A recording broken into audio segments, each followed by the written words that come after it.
Good afternoon everyone. So narito po tayo ngayon sa tahanan po ni Lolo Eduardo Salas. Siya po ay nag-undergoing po na maintenance ng gamot sa loob ng isang buwan. Then right after po na isang buwan na gamutan ay siya po ay dadaling sa hospital for check-up.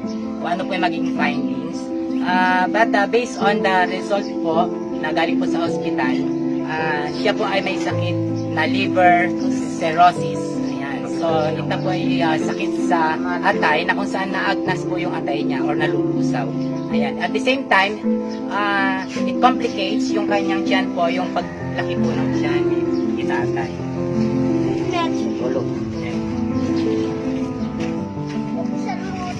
So, lumolobo po yung tiyan. Ayan. So, ang laki, parang natatakot akong hawakan. Ang laki po. Ayan.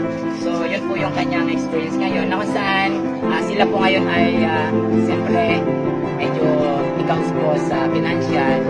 Kaya narito po ang ating Lingap Kabarangay, our president po na si Sir LG. Yes po, morning sa ating lahat. Ngayon po ay mayroon na naman po tayong pasyente na kailangan tulungan. Nandito po ang Lingap para kausapin siya para sa mga detalye na kailangan niya at mga gamutan na kailangan sa hospital o anuman. Kaya ngayon po kami lumalapit ulit sa inyo sa mga may pusong busilak na hindi nagsasawang tumulong sa mga taong may mga sakit sa pamamagitan ng Lingap Kabarangay. Ang nagiging daan para sa inyo at ang mga tumulong niya ay mapunta sa mga nangangailangan kagaya ni Kuya Eduardo Salas.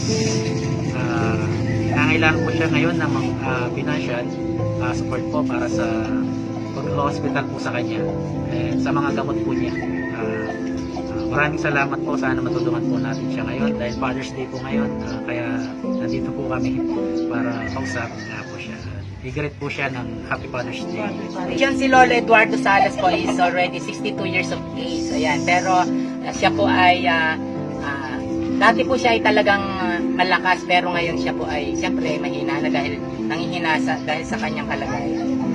So narito naman si Miss Joyce, ang bunsong anak po ni Lolo Eduardo. So ano naman po yung gusto niyong sabihin o panawagan para kay Lolo po? Una po sa lahat, Happy Father's Day po tayo. Salamat po sa Lingap Kabarangay sa tulong po sa aking tatay. Sana po kahit po siya.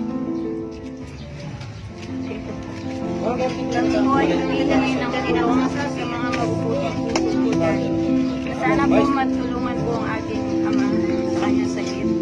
At ngayon pa lang po nagpapasalamat na po sa inyong pagtulong. Narito naman po si Nanay Imelda, ang asawa po ni Tatay Eduardo.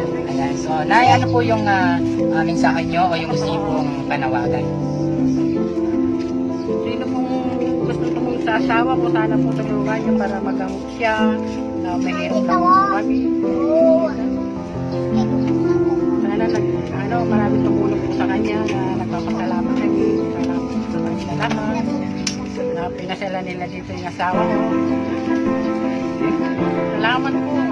At marami po salamat sa Lingap